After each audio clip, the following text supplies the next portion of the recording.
The SUV stopped outside my husband's gate, exactly as the dashboard clock clicked to 11:23 at night.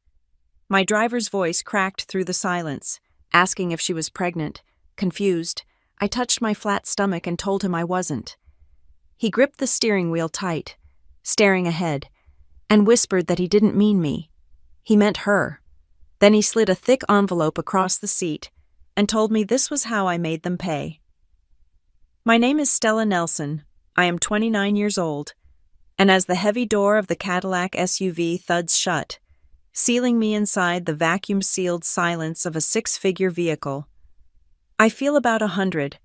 The air conditioning hums, a low and artificial sound that scrubs the atmosphere clean of the humid Massachusetts night. Outside the tinted windows, the city of Harborview blurs into streaks of amber and neon, but inside, it smells of lemon polish and expensive leather. It is the smell of my life now. A life that looks perfect from the sidewalk, but feels like a cage once the locks click down. I lean my head back against the headrest and close my eyes. My feet are throbbing inside pumps that cost more than my first car. The taste of stale champagne coats my tongue, acidic and sharp.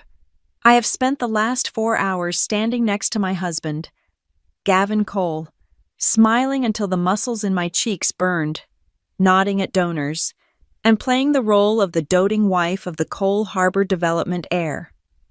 I am exhausted, not the kind of tired you get from a long run or a day of writing copy.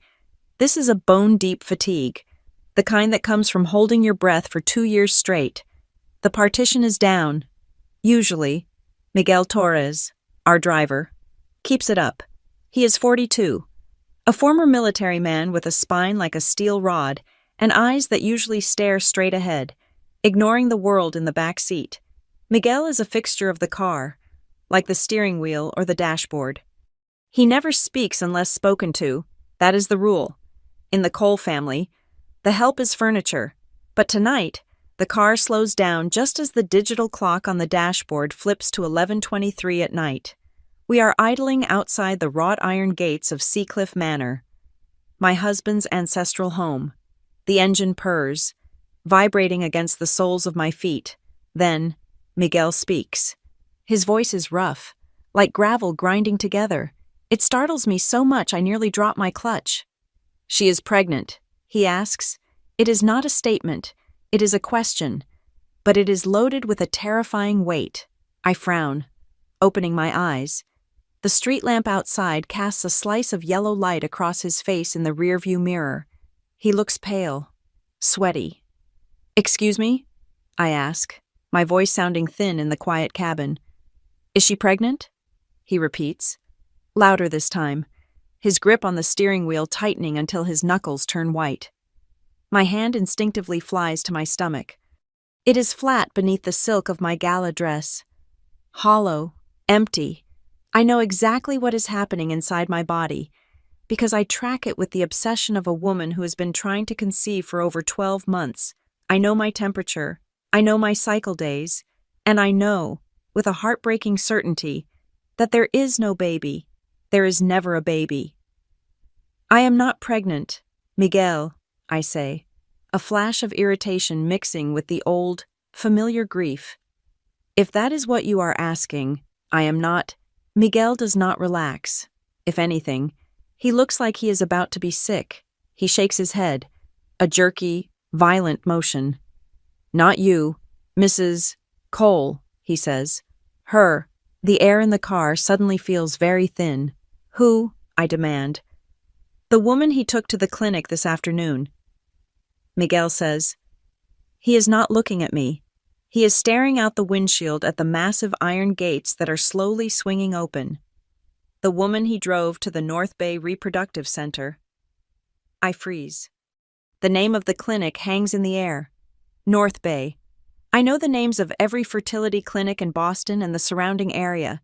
I have researched them all late at night when Gavin is asleep. North Bay is exclusive, high-end, and I have never set foot in it. "We do not go to North Bay," I say slowly. Gavin was at the office all afternoon. He told me he had meetings with the zoning board. Miguel reaches into the inside pocket of his jacket, His hand is trembling. He pulls out a thick manila envelope. It is wrinkled, as if he has been gripping it for hours. He does not turn around. He just passes it backward over his shoulder, blindly thrusting it into the space between the front seats. "You should look at this," he says. His voice breaks. "You need to look at this before you walk into that house. And if you want to make them pay, tonight is the night it starts." I stare at the envelope. My heart is hammering against my ribs. A frantic, trapped bird. I reach out and take it. The paper feels warm. I tear it open. The interior light of the car is dim, but it is enough. I pull out a stack of papers. The first thing I see is a glossy black and white image. An ultrasound. There is a tiny gray bean shape in the center. A heartbeat. A life. My eyes scan the text at the top of the printout. Patient name, Riley Monroe. Date, 2 days ago. I do not know Riley Monroe. I have never heard that name in my life. My hands are shaking so hard the paper rattles. I shuffle to the next document. It is a legal contract, a surrogacy agreement. It is dense, filled with legal jargon about liability, medical power of attorney, and financial compensation. I flip to the signature page, and there it is. Stella Nelson Cole, my signature, or at least a terrifyingly perfect copy of it. The loops on the S, the sharp cross on the T. It looks exactly like the hand I used to sign checks, to sign charity authorizations, to sign the marriage license that bound me to this family. "What is this?" I whisper. I feel bile rising in my throat. "He told the clinic you were shy," Miguel says. He is speaking fast now, the words tumbling out as if he needs to purge them. "He told them you are a high-profile figure, that you did not want to be seen in the waiting room. He said he would handle the paperwork at home. He brought the papers back the next day. Signed." I stare at the forged signature. It is not just a forgery. It is theft. He stole my name. He stole my consent. "Riley is just the vessel," Miguel continues. "That is what he called her on the phone. An anonymous carrier. The contract says the moment the baby is born, she hands it over. She has no rights. And legally, neither does she. Because on paper, the intended mother is you." The world tilts on its axis. I look at the ultrasound again. Riley Monroe. Whoever she is carrying a child that Gavin created. And he has set it up so that I am the legal mother. Not out of love, not because he wants to surprise me, but because if I am the legal mother on paper, the baby belongs to the Cole family estate. It becomes an asset, and I become the wrapper. If I divorce him, I am abandoning my child. If I stay, I am raising a child he made with another woman while lying to my face every single day about our own fertility struggles. "Why are you telling me this?" I ask. My voice sounds strange, detached. "Miguel, you work for him. You have worked for the Coles for 10 years. Miguel finally looks in the rearview mirror. His eyes are dark, haunted. "Because the baby is innocent," he says softly. "And because I have done a lot of bad things for this family. Mrs. Cole, I have looked the other way. I have kept my mouth shut. But I owe the world one time. Just one time standing on the right side." The car rolls forward. The gravel crunches under the tires as we pull up the long, winding driveway to the manor. The house looms ahead, a massive stone beast sitting against the night sky. Every window is blazing with light. I can see him. Gavin is standing on the front steps. He is still wearing his tuxedo, the bow tie undone just enough to look roguish and charming. He is surrounded by a small cluster of lingering press photographers who were invited back for a nightcap. He is smiling, that dazzling $1 million smile that convinced me to marry him 2 years ago. He looks like a king surveying his kingdom. He looks like a man who has everything under control. He thinks he has won. He thinks I am the naive girl from the wrong side of the tracks who is just happy to be wearing diamonds. He thinks I am walking into that house to take off my heels and ask him how his day was. I slide the papers back into the envelope. I slide the envelope into my clutch, right next to my lipstick and my phone. My heart rate begins to slow down. The panic is receding. replaced by something colder, something sharper. It feels like ice water running through my veins. I look at Miguel's eyes in the mirror. Unlock the door. Miguel, I say. He hesitates, then nods. Are you okay, Mrs. Cole? I look out the window at my husband. He is laughing at something a reporter said. He looks so happy, so confident. He does not know, I whisper, my hand gripping the door handle. Ma'am, he does not know that tonight I have changed sides. I push the door open and step out into the cool night air. The cameras flash, blinding white explosions in the dark. I put a smile on my face. It is sharp and bright and fake. 7 months from now, these same photographers will be fighting for space in a courtroom. 7 months from now, 12 jurors are going to look at the papers currently burning a hole in my purse, and they are going to gasp. But they do not know that yet. Gavin does not know that yet. I start walking up the stairs toward my husband. The war has started, and he does not even know he is on the battlefield. If you could watch a car crash in slow motion, you would not see the metal twisting first. You would see the driver blinking. You would see the coffee cup gently lifting off the dashboard, suspended in gravity. You would see the moment right before the impact where everything is still perfect, untouched, and whole. That is what the last 2 years of my life look like when I glance in the rearview mirror, a beautiful, high-speed collision that I mistook for a fairy tale. 2 years ago, I was not Stella Cole, the woman sitting in the back of a Cadillac clutching a surrogacy contract I never signed. I was just Stella Nelson. I was 27 years old, and I liked my life. I was a senior copywriter at Glassline Storyworks, a boutique media agency in downtown Boston. I lived in a 4th-floor walk-up that smelled like roasted garlic and old books, and my biggest stress was whether my pitch for a new sneaker brand would get approved. I was independent. I was ambitious. I wanted to be a creative director by 30. I had Sunday brunches with my mother, Janet, and bickered over text messages with my older brother, Logan, a cybersecurity investigator for the State Department of Justice who saw conspiracies in every unread email. I was happy. And then I met Gavin. It happened at a coffee shop in the Seaport District. It was one of those gray, blustery Massachusetts mornings where the wind tries to turn your umbrella inside out. I was standing in line, rehearsing a pitch in my head. When the man in front of me realized he had forgotten his wallet, he looked mortified. He was wearing a suit that probably cost more than my student loans, charcoal gray and perfectly tailored. Without thinking, I tapped my card on the reader and paid for his espresso. It was $4.50, a small price for the way he looked at me like I had just saved his life. He thanked me, asked for my name, and left before I could even get my latte. But when I got to my table, the barista brought over a napkin. On it was a business card, Gavin Cole, Vice President, Cole Harbor Development, and a handwritten note on the back.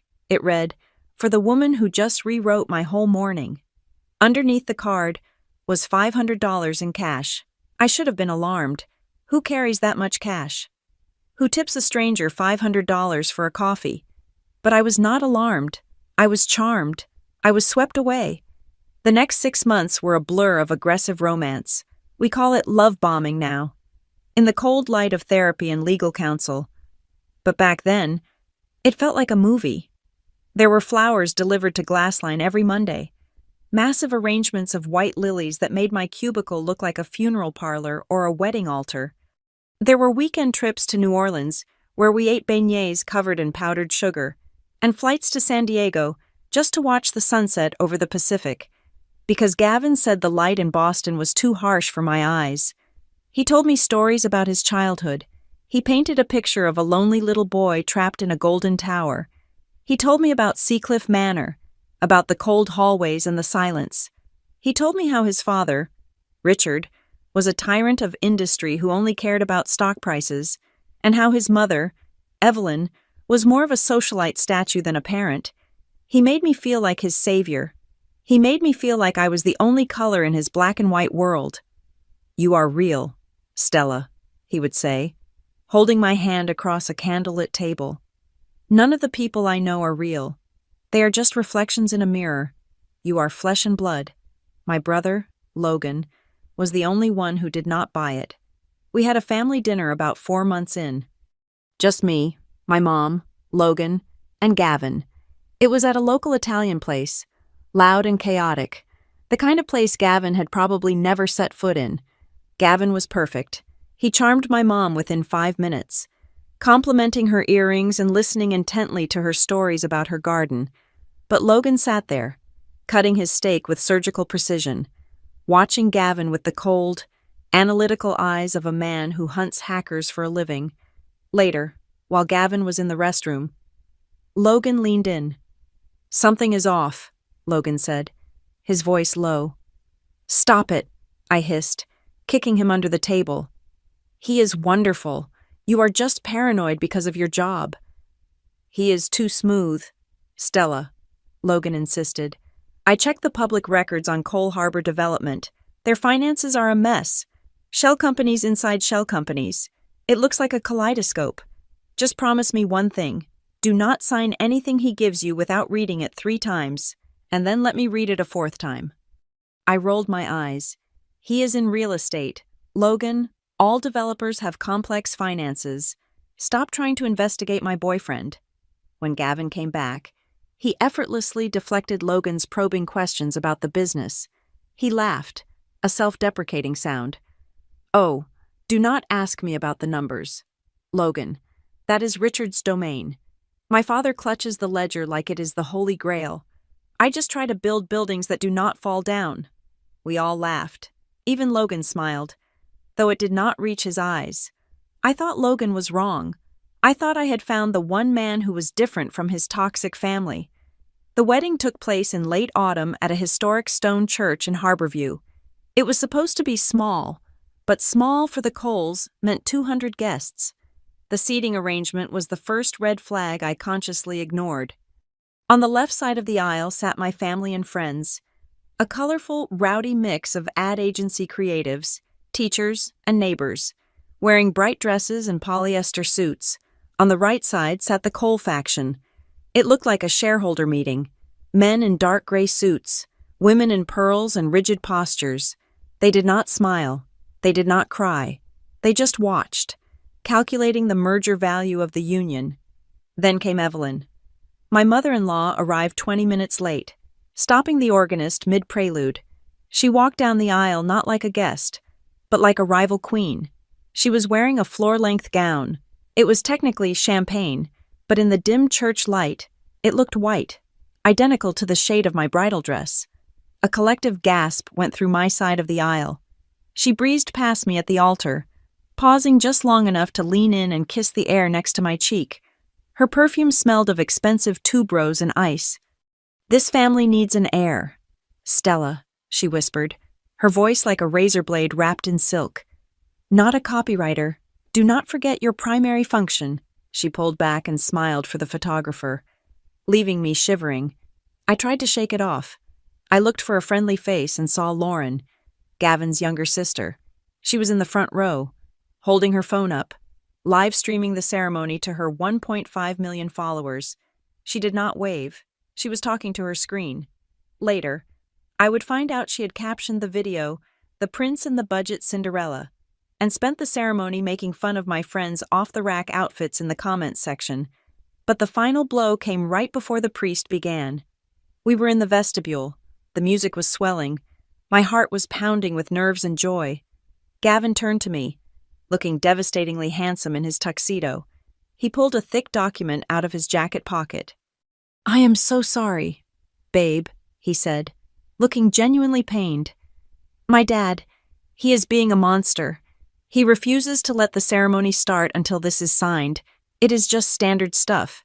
It keeps the Cole assets separate from our personal life, so his lawyers cannot touch us. It protects you." "Really?" He handed me a pen. His hand was steady. Mine was shaking. "Gavin, I cannot read this now," I said, panic rising in my throat. "It is 50 pages long." I know, he soothed, stroking my cheek. "I have read it.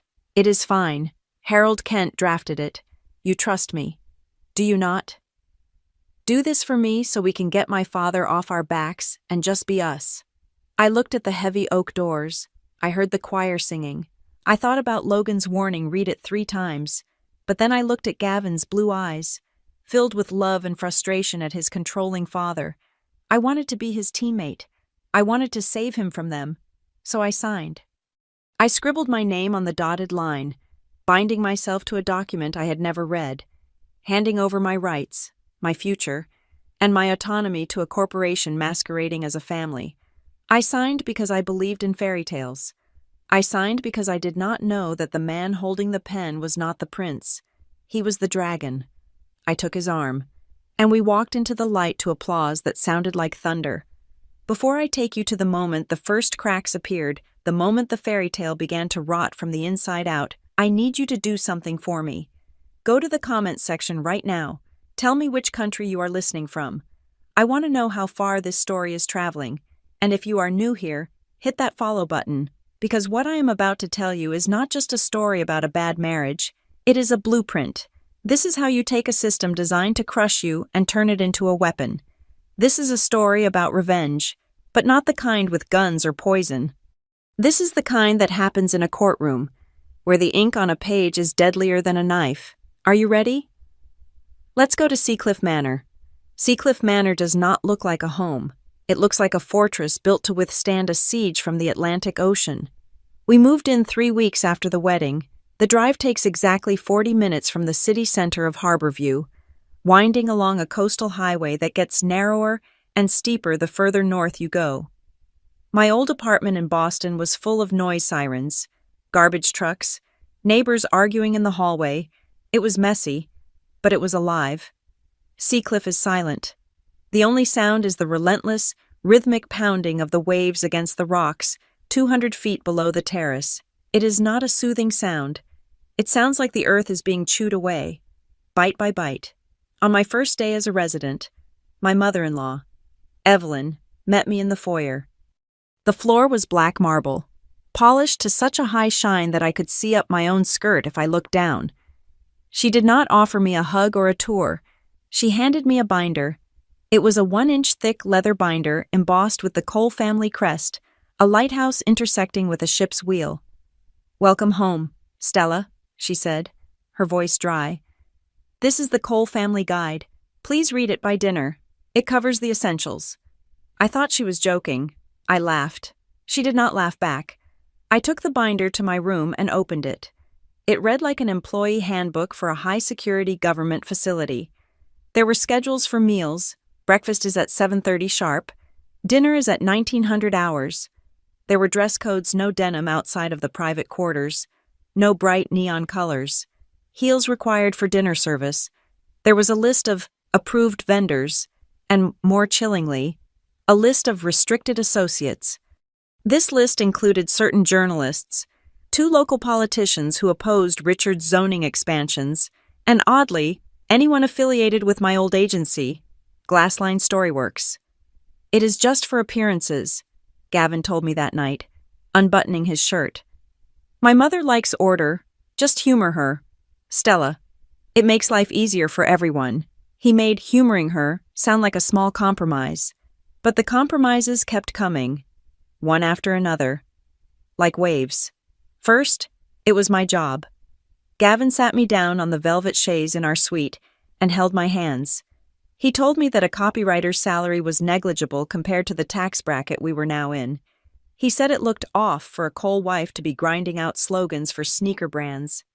"I want you to dream bigger," he said, his eyes shining with that golden boy sincerity. "We are launching the Cole Promise Initiative, a massive charitable foundation. I want you to run it, be the face of it. You can do so much more good there than you ever could at an ad agency." It sounded like a promotion. It sounded like freedom. So I quit Glassline. I said goodbye to my creative team and walked into the sleek glass office Gavin built for me in the west wing of the manor. It took me 2 weeks to realize I was not the director. I was the mascot. Every press release I wrote was redlined by Evelyn. Every grant I approved had to be countersigned by Richard. I was the co-director on the letterhead, But I could not authorize the purchase of a box of staples without a board meeting. I was a figurehead in a silk blouse, sitting in an expensive chair, doing absolutely nothing. Then there was the room. I assumed, naturally, that as the new Mr. and Mrs. Cole, we would take the master suite. But the master suite belonged to Richard and Evelyn. Even though they spent half the year in Florida, their room remained locked, a shrine to their dominance. Gavin and I were relegated to the prince's suite down the hall. It was luxurious. Yes, it had a view of the ocean and a bathroom larger than my old living room, but it was unmistakably a guest room. We were children living in his parents' house. It was a physical reminder, every single night, of who actually owned the roof over our heads, and they were watching. I noticed the cameras on the third day. They were small. Discreet black domes tucked into the crown molding of the ceilings. They were in the hallways. They were in the library. There was one positioned directly outside the door to our bedroom suite. "Security is paramount, Stella," Gavin explained when I pointed them out. "We are high-profile targets: kidnapping, robbery, corporate espionage. It is standard." But when my brother Logan came to visit for the first time, he did not look at the ocean view. He looked at the ceiling. Logan stood in the kitchen, holding a beer, staring at a camera lens pointed at the refrigerator. "That is not a closed-circuit home system," Logan muttered. He pulled out his phone and ran a quick scan of the Wi-Fi networks. "That is enterprise-level surveillance.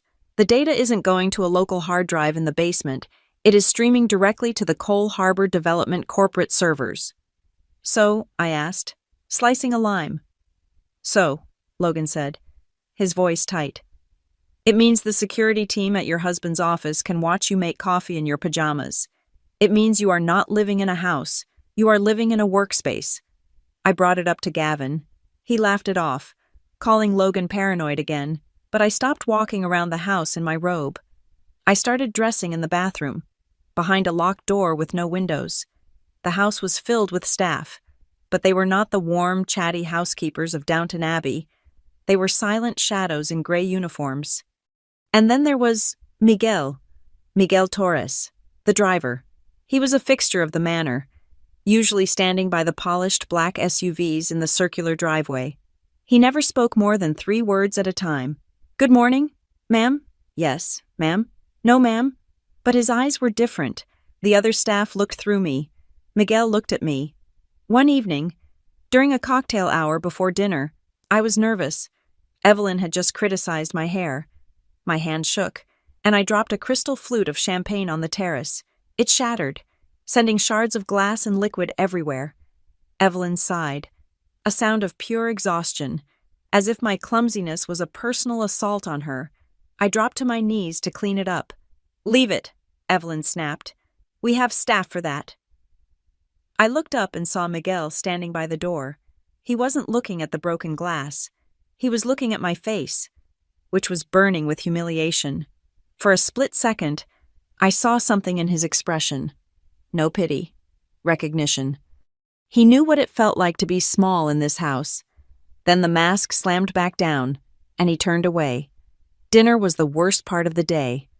We ate at a table long enough to seat 20, but it was just the 4 of us. Richard sat at the head, eating steak and talking about legacy. He spoke of the Cole bloodline like it was a breed of racehorse. "The business needs stability," Richard would say, cutting his meat with violent precision. "Investors get nervous when they do not see the next generation lined up." Then Evelyn would turn to me. She would not ask about my day or the charity.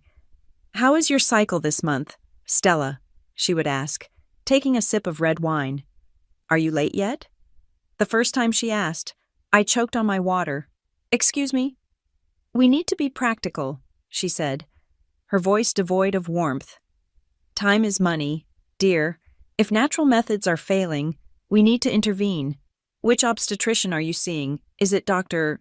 Aris? He is the best for difficult cases." I looked at Gavin for help. He didn't tell his mother to stop. He just reached over and patted my hand. "We are working on it, Mom," he said. "Stella is just taking a little longer to adjust. Her body is sensitive." I felt like a malfunctioning printer. I felt like a broken asset. I wasn't a wife. I was a venture capital investment that wasn't yielding returns fast enough. The erasure happened slowly, so slowly I almost didn't notice the boundaries dissolving. "It makes no sense for you to have that debit card from that regional bank," Gavin said one morning. "I have consolidated everything. We are with Chase Private Client now. It is a joint account. Much easier for the accountants." He cut up my old cards with scissors. He handed me a sleek metal card with Cole Family Trust etched on it. I thought it was generous. I didn't realize that every swipe sent a notification to the family lawyer. Then he suggested we use the same legal counsel. Why pay for 2 lawyers to review the same estate documents? Harold Kent has been with us for 30 years. He is practically family. So I fired my small-time lawyer and signed representation over to Harold. I gave up my financial independence. I gave up my legal independence. And then there was Lauren. Gavin's sister didn't live at the manor, but she was always there, hovering like a drone with a ring light. She was an influencer, which in her case meant she was rich and bored. She treated my life as content. She would corner me in the garden. "Stand there, Stella. Look wistful. No, less tired. Smile." She would film me for TikTok. Day in the life at Seacliff Manor with my sister-in-law. But when I watched the videos later, I didn't recognize myself. She used heavy filters that thinned my nose and enlarged my eyes. She edited out my jokes. She cut the clips so I looked silent, docile, and decorative. In the background of her videos, I was just a prop. A blurred figure in a beige dress.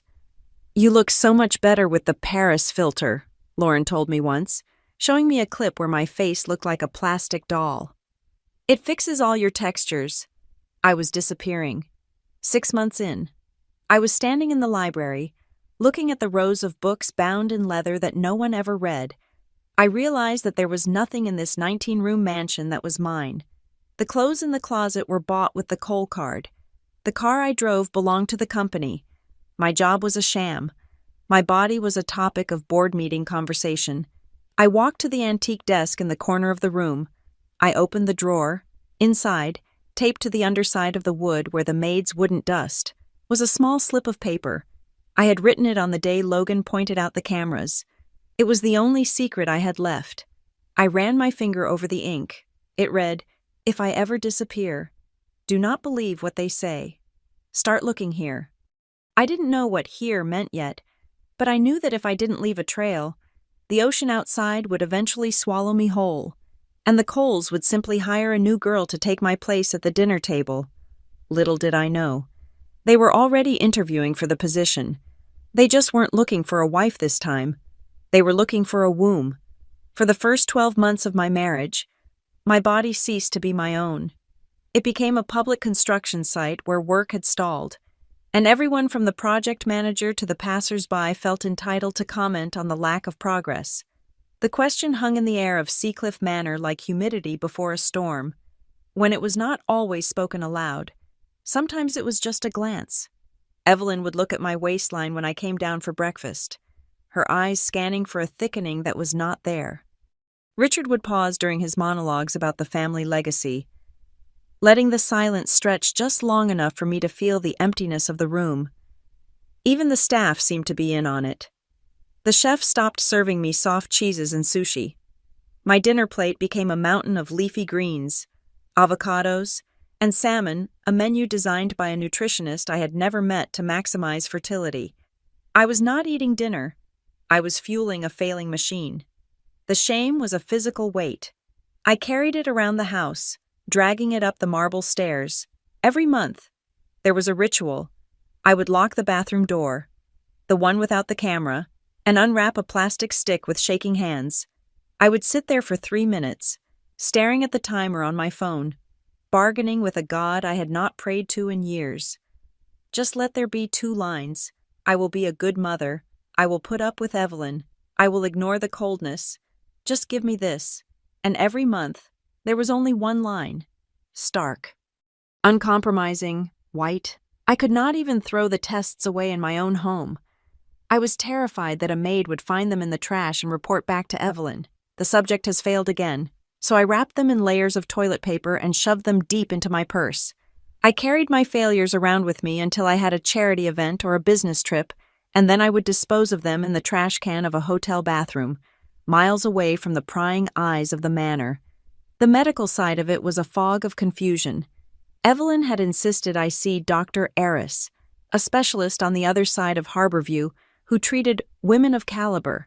His office looked more like a spa than a clinic, with orchids on the tables and classical music playing softly, but in the exam room, I felt like a specimen. Dr. Eris never looked me in the eye. He looked at his charts. He looked at Gavin. "The lining is a bit thin, Stella," he would say, tapping a pen against his clipboard. "We are seeing some irregularities in the hormonal uptake. It is not impossible, but the environment is hostile." He used words that made me feel broken. Hostile environment, incompetent cervix, low receptivity. I would ask to see the numbers. I wanted to know my follicle-stimulating hormone levels. I wanted to see the ultrasound images, but the file would snap shut. "Do not worry your pretty head about the data," Gavin would say, squeezing my shoulder. "That is why we pay the doctor. Right, Doc. We will just keep trying the injections." Then they would step out into the hallway to discuss billing, leaving me sitting on the paper-covered table with my legs dangling, shivering in a thin gown. I would hear their low voices, the murmur of men making decisions, but I never heard what they actually said. When we got home, Gavin would pour himself a scotch and sigh, looking at me with a mixture of pity and patience that made me want to scream. "It is okay, babe," he would say. "We have time. Maybe you should get checked again," I suggested once, timidly. "Just to be sure," Gavin laughed. It was a short, sharp sound. "I am fine, Stella. I have been checked. My swimmers are Olympic level. The doctor said I could populate a small country. The issue is on your side. But hey, I am not blaming you. Some cars just have engine trouble." Engine trouble. That was what I was to him. A luxury vehicle that wouldn't start. Evelyn was worse because she pretended to be kind. She would invite me for tea in the solarium, pouring from a silver pot. "You know, dear," she said one afternoon, handing me a cup of herbal tea that tasted like dirt and iron. "There is no shame in it. Some women are born to work, to support. Not everyone is designed to be a mother. It is a biological talent. Really, I like playing the piano." She took a sip, her eyes locking onto mine over the rim of the cup. "But the Cole family is not a democracy. It is a dynasty. We need an heir. If your body decides to retire early, we will simply have to find a workaround. We cannot let biology stand in the way of business." It sounded like a threat. It sounded like she was preparing to outsource my job. That feeling solidified during a dinner party in early November. Richard had invited Harold Kent, the family lawyer. Harold was a man who looked like he had been carved out of gray soap slick, pale, and featureless. They did not talk about the weather. They talked about contingencies. "We need to structure the trust so that it accounts for alternative reproduction methods," Harold said, cutting a piece of veal. "Surrogacy laws in Massachusetts are favorable, but we want to be careful about parental rights. Ideally, we want the genetic material to be Cole, but the carrier to have zero claim." I sat there, clutching my fork. They were talking about surrogacy. They were talking about hiring a woman to have a baby because I couldn't. And they were talking about it while I was sitting right there, eating the fertility salad the chef had prepared for me. "Is that something we are considering?" I asked, my voice small. Richard didn't even turn his head. "We are considering all avenues to protect the asset. Stella. The asset, not the baby. The asset." Gavin reached under the table and squeezed my knee. "It is just legal talk. Honey, Dad likes to be prepared for the apocalypse. Do not take it personally." Later that night, Gavin gave me a small box. Inside was a silver charm for my bracelet. It was a tiny, delicate cradle. "To remind you to believe in miracles," he whispered, kissing my forehead. I let him clasp it onto my wrist. It felt cold against my skin. It didn't feel like a promise. It felt like a shackle. Every time I moved my arm, the silver cradle chimed against the other charms, a tiny, bell-like reminder of my emptiness. Clink, empty, clink, empty. The cracks in the facade finally started to show a month later, and it wasn't because of a doctor's visit, it was because of an email. My brother Logan had stopped by the manor to drop off a birthday present for Mom that he wanted me to sign. I was in the shower, so I told him to wait in the sitting room of our suite. When I came out, wrapped in a towel, Logan was standing by the desk. He was holding my iPad. His face was pale. Not the angry pale he got when he talked about politics, but a scared pale. "Stella," he said, "why are you paying $20,000 to North Bay?" I stopped toweling my hair. "What?" "North Bay Reproductive Center," Logan said, turning the screen toward me. "There is an open invoice here. It was in your drafts folder. Like someone started to forward it and forgot. It says, initial retainer and screening fees. The payment went through yesterday from the joint account." I walked over and looked at the screen. The logo was blue and clinical. North Bay Reproductive Center. I had read about them. They were the most expensive clinic in the state. They specialized in complex IVF and surrogacy arrangements for the ultra-wealthy. "I have never been there," I said, water dripping from my hair onto the carpet. "I see Dr. Aris. His clinic is called Bayside Women's Health." "This is not Dr. Aris," Logan said. His voice was tight. "Stella, this is a surrogacy clinic.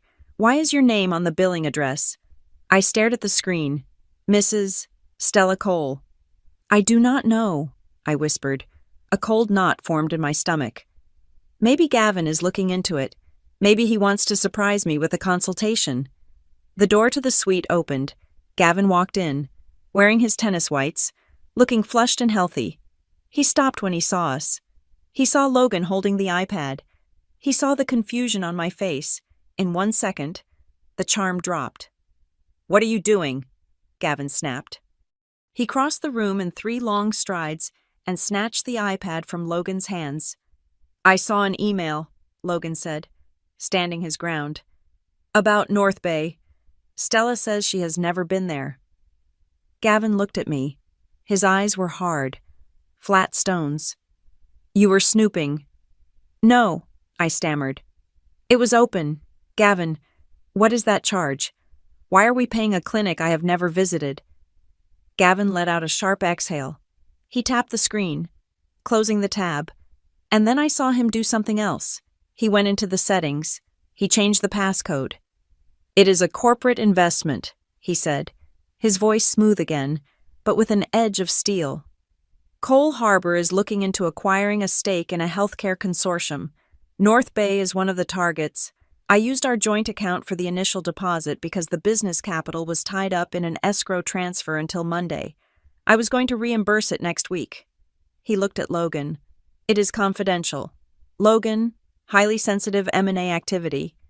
If word gets out that Cole is buying into healthcare, the stock price fluctuates. You really should not be reading my business mail." "It was addressed to Stella," Logan said. "Because Stella is my wife, and technically a director of the foundation," Gavin said, dismissing him. He turned to me, his face softening into that pitying look again. "Babe, you are obsessing. You see the word reproductive, and you panic. It is just business. You are stressed. You are seeing ghosts." He put his arm around me, guiding me away from Logan. "I think you need a break. Let's go to Colorado this weekend. Just us. Skiing, fresh air, no doctors, no family." I let him take me to Colorado. I let him convince me that Logan was paranoid and that I was hysterical. I wanted to believe him. I wanted to believe that my husband was not paying for a secret baby behind my back. But on the last night of the trip, while Gavin was asleep in the massive hotel bed, I sat on the cold tile floor of the bathroom. I had taken another test. I had bought it at a gas station on the way up the mountain. 1 line. I looked at the white plastic stick. I looked at the silver cradle on my wrist. And for the first time, the thought did not come as a question. It came as a statement.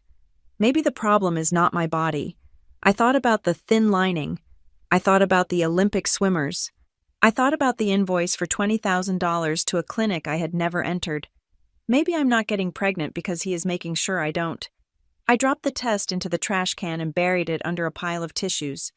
I walked back into the bedroom and looked at my husband sleeping. He looked peaceful. He looked innocent. But I knew then, as the snow fell silently outside the window, that I was sleeping next to a stranger, and if I didn't wake up soon, I was never going to make it out of this bed alive. The isolation did not happen all at once. It was not a locked door or a barred window. It was a series of unfortunate coincidences that, when strung together, formed a noose. Every time I made plans to see my friends from my old life, something urgent came up. I tried to meet my college roommate, Sarah, for coffee in the city, but Gavin suddenly had a crisis with a zoning permit and needed me to host a last-minute luncheon for a councilman's wife. I tried to drive to Boston to see my mother for her birthday, but Evelyn developed a migraine so severe that the staff were apparently incompetent to handle it, and she required my specific brand of silence to recover. "We need you here, Stella," Gavin would say, kissing my temple. "You are the heart of this house. It stops beating when you leave." It sounded like love. It felt like house arrest. Then came the phone. One morning, Gavin handed me my iPhone over breakfast. He had installed a new app called VitaLink. The icon was a cheerful green leaf. "It keeps track of your vitamin intake, your hydration, and your sleep cycles," he explained, buttering his toast. "Since Dr. Aris is worried about your stress levels affecting conception, I want to make sure you're taking care of yourself. It sends the data to my phone so I can remind you if you forget your folic acid." It seemed thoughtful. But 2 days later, when I met Logan for a quick lunch near the harbor, one of the few times I managed to slip away, he took my phone and plugged it into his laptop. "It is not a health tracker, Stella," Logan said, his fingers flying across his keyboard. "This is spyware wrapped in a wellness interface. It pings your GPS location every 30 seconds. It logs your keystrokes. It records ambient audio if the decibel level spikes. He is not tracking your vitamins. He is tracking you." I felt a cold shiver run down my spine. "He worries about me," I said, defending him out of habit. "He just wants to know I am safe." "He wants to know where you are," Logan corrected. "There is a difference." I went home that night determined to confront him. I waited until we were in the library. Gavin was pouring a drink, the amber liquid swirling in the crystal glass. "I asked about the North Bay charge again," I said, keeping my voice steady. "I called the bank. They said the transaction was flagged as a medical retainer. Gavin, why are we paying a clinic I've never been to?" Gavin froze. He did not turn around immediately. When he did, his face was not angry. It was filled with a terrifying, pitying amusement. "Stella," he sighed, walking over to me. "We talked about this. I reimbursed the account. The deal is closed." "I want to see the reimbursement," I said. "I want to see the paperwork." He set his drink down. He put his hands on my shoulders and looked deep into my eyes. "You are doing it again," he said softly. "You are spinning out. You are imagining transactions, inventing scenarios. Last week you thought the maid was stealing your earrings, remember? And we found them in your drawer." "I did not think she was stealing," I protested. "You told me they were missing." "See?" he said, shaking his head. "You are confusing reality with your stressful dreams. I think you need to talk to someone. Stella, someone professional. This obsession with the clinic is not healthy." 2 days later, I was sitting in a leather armchair in the office of Dr. Vance, a psychiatrist Gavin had selected. I expected a private session. Instead, Gavin came in with me. "I am here to support her," Gavin told the doctor, holding my hand so tight my ring dug into my finger. For the next hour, I sat in silence while my husband deconstructed my psyche. He told the doctor I had mild paranoid tendencies.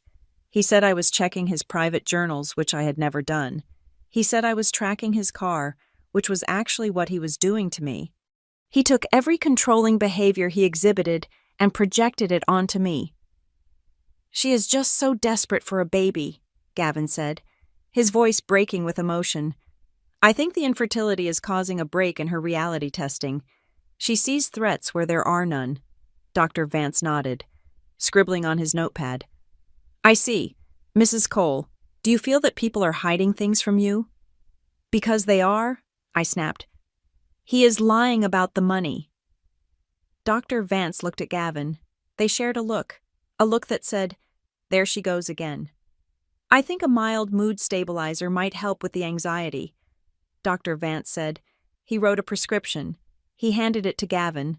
Not me. That night, the verbal violence turned physical. We were in the bedroom. I was refusing to take the pills. I told him I was not crazy, that he was gaslighting me. I tried to walk out of the room to sleep in the guest suite. Gavin moved faster than I thought possible. He grabbed my wrist to stop me. He did not hit me. He just squeezed. His fingers were like iron bands. He twisted my arm back, just enough to make me gasp, just enough to force me to stop moving.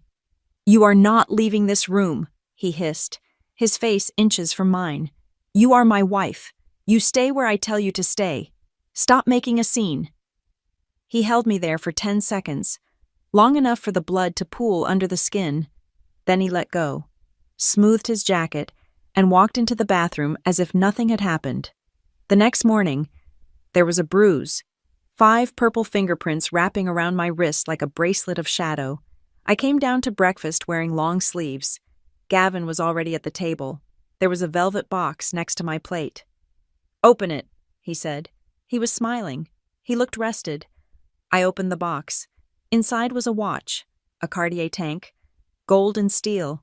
It cost at least $8,000. It is beautiful, I whispered, feeling sick. Put it on, he said. It will cover that redness on your wrist. You really need to be careful. Stella, your skin is so sensitive. You bruise if the wind blows too hard. You should use more moisturizer. He was rewriting history less than 12 hours after it happened. It wasn't his grip. It was my skin. It wasn't abuse. It was my failure to moisturize. I walked out to the car an hour later. Miguel was holding the door open. I reached for the handle, and my sleeve rode up. The watch slid down. The purple marks were visible against my pale skin.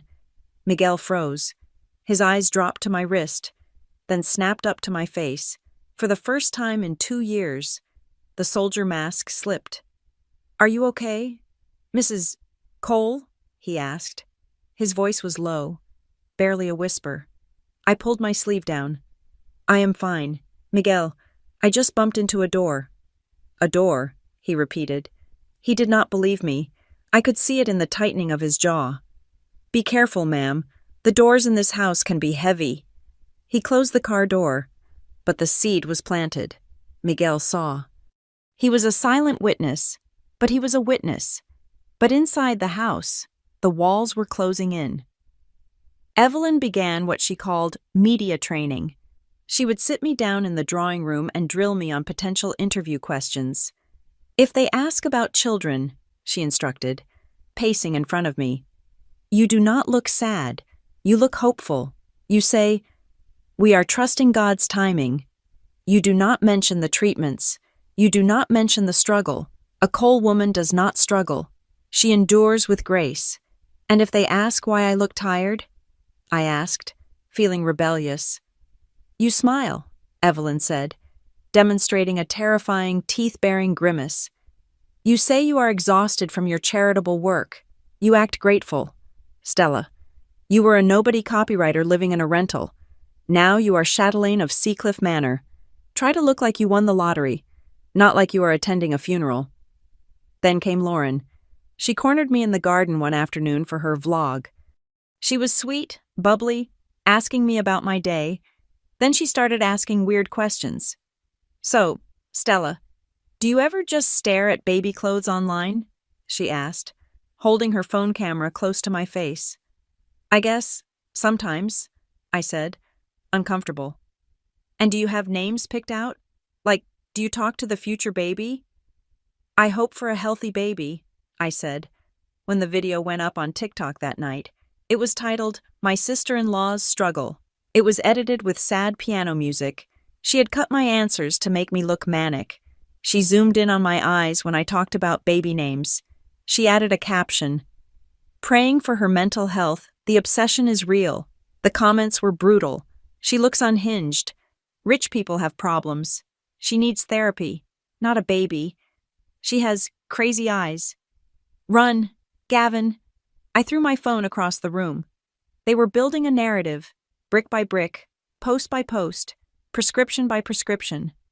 They were constructing a version of Stella Cole who was unstable, paranoid, and unfit.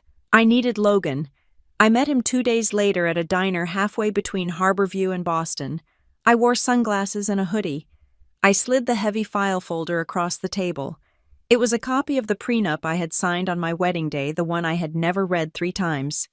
Logan read it. He drank 3 cups of coffee. He did not speak for 20 minutes. When he finally looked up, his face was grim.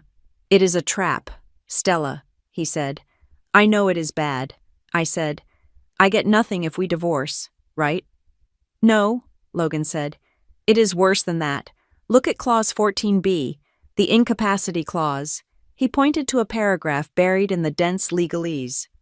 If the spouse is deemed mentally incapacitated or is under regular psychiatric care for a diagnosed instability, Logan read, legal conservatorship of their personal assets and decision-making rights transfers immediately to the primary earner. I stared at him. What does that mean? It means, Logan said, his voice trembling with suppressed rage, that if Gavin can prove you are crazy, say, by having a psychiatrist diagnose you with paranoia, or by having public video evidence of you acting obsessive, he does not just get to divorce you and keep his money. He gets to keep your money. He gets to control you. He becomes your guardian. He can put you in a facility, and you cannot sign yourself out because he holds the pen. I felt the blood drain from my face.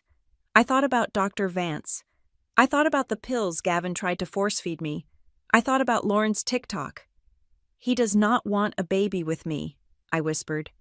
He wants a baby, and he wants me to be the crazy ex-wife locked away in a quiet room so he can raise it.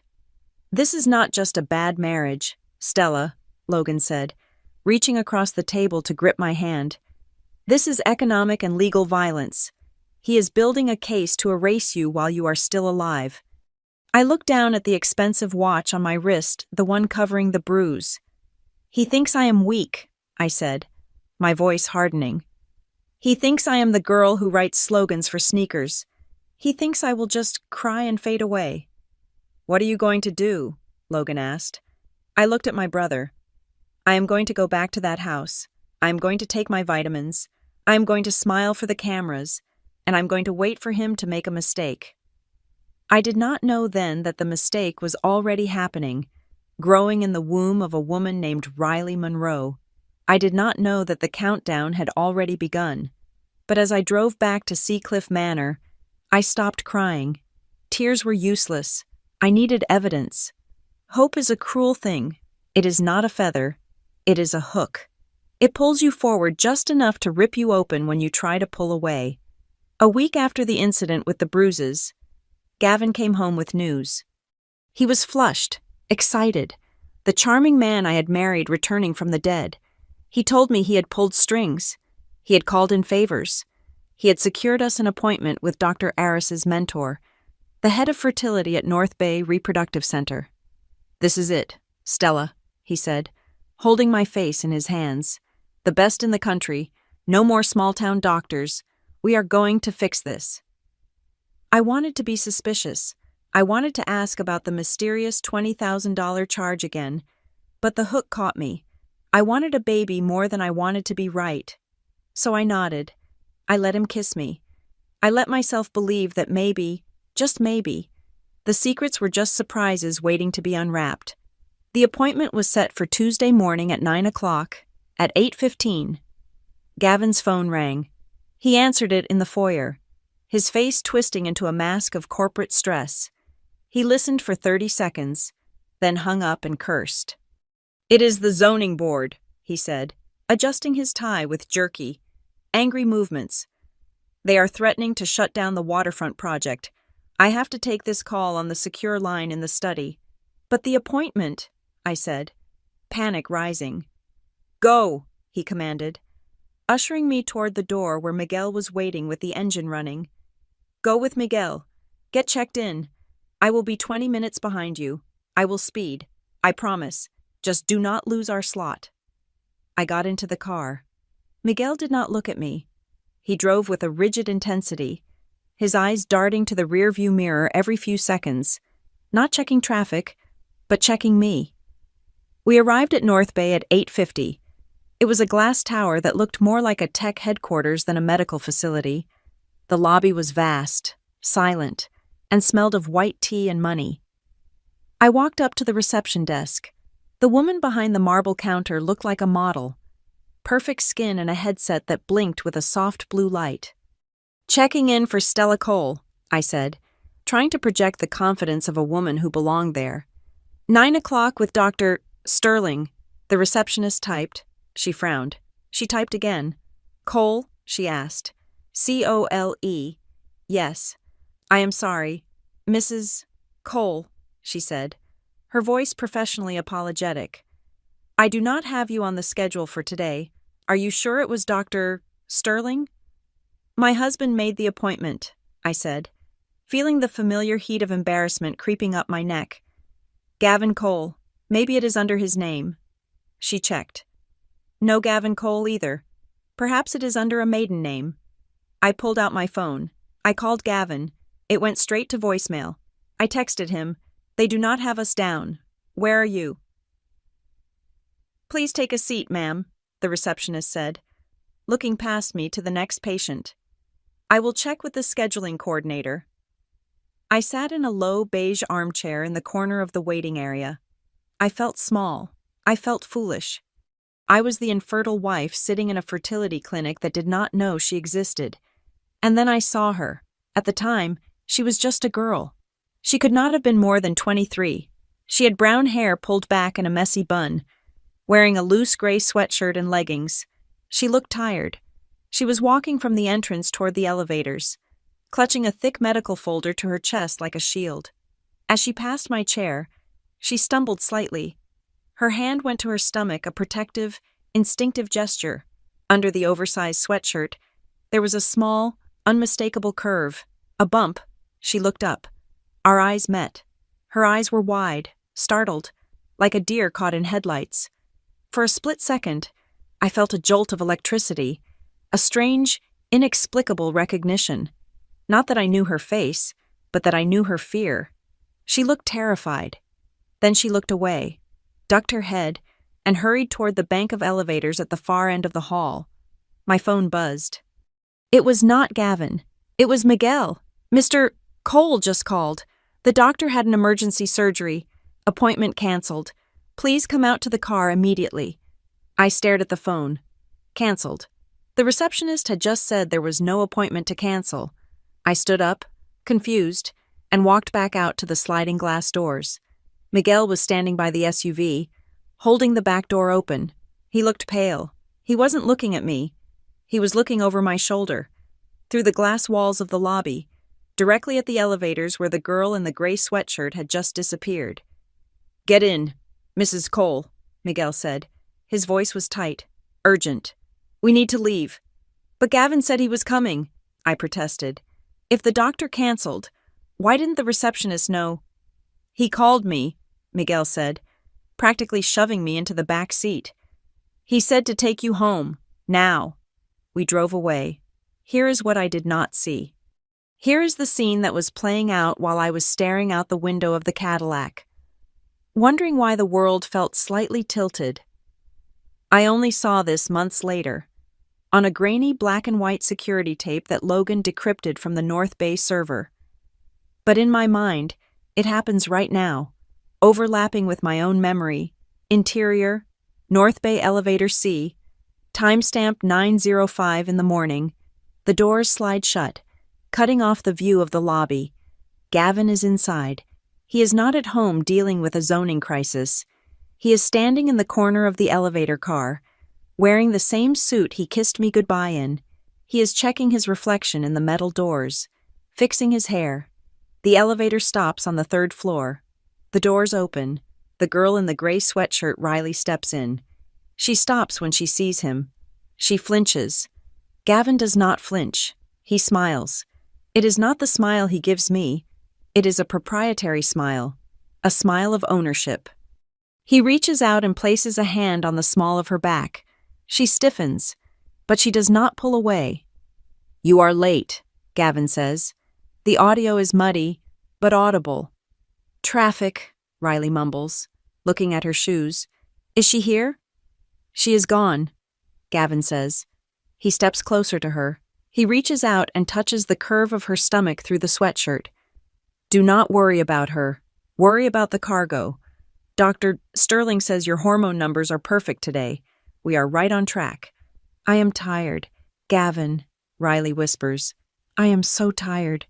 "You are doing great, sweetheart," he says. His voice is smooth, like oil. "Just a few more months. Then you are free, and I got my son." The elevator dings. The doors open on the top floor. Gavin guides her out, his hand heavy on her neck, like he is steering a prize horse. Cut back to the Cadillac. My phone pinged again. I looked down. An automated email from North Bay Reproductive Center. Subject appointment cancellation. "Dear Mrs.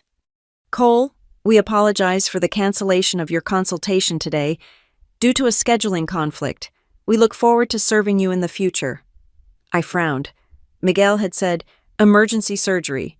The email said, "scheduling conflict," and the receptionist had said, "no appointment found." 3 different stories. 1 lie. I forwarded the email to Logan immediately. I typed 1 line. "Something is wrong. Dig." By the time I got back to Seacliff Manor, Gavin was already there. He was in the study, pouring a brandy. He looked calm. "I am so sorry, babe," he said, coming over to hug me. "Total disaster. The doctor got pulled into a high-risk delivery. He called me right after you left." "The receptionist didn't have our names," I said, pulling away from his embrace. "And the email said it was a scheduling conflict." Gavin didn't blink. "Administrative incompetence," he said smoothly. "That is why I want to switch to the VIP track. Their front desk is a mess. Do not let it stress you out." He kissed my forehead. "Go rest. You look pale." I went upstairs. I did not rest. I waited for Logan. My brother called me at 11 o'clock that night. I was locked in the bathroom, the shower running to create white noise. "I found it," Logan said. His voice was low and dangerous. "I had a contact at the State Health Board run a search on the scheduling grid for North Bay." "Was there an appointment?" I asked, gripping the phone. "Not for a consultation," Logan said. "And not for you. Not really." "What do you mean?" "At 9:15 this morning, there was a procedure scheduled." Logan read. "Patient name Riley Monroe. Procedure 2nd trimester ultrasound and amniocentesis review. Financial guarantor Cole Family Trust." I stopped breathing. Riley Monroe. The girl in the lobby. "But why did the email come to me?" I asked. "Because," Logan said, and I could hear the heartbreak in his voice. "The legal representative listed on the file is Stella Cole. You are the contact point. Stella, the system sent the auto-cancellation to you because you are listed as the intended mother, but the patient is Riley." I sank down onto the cold tile floor.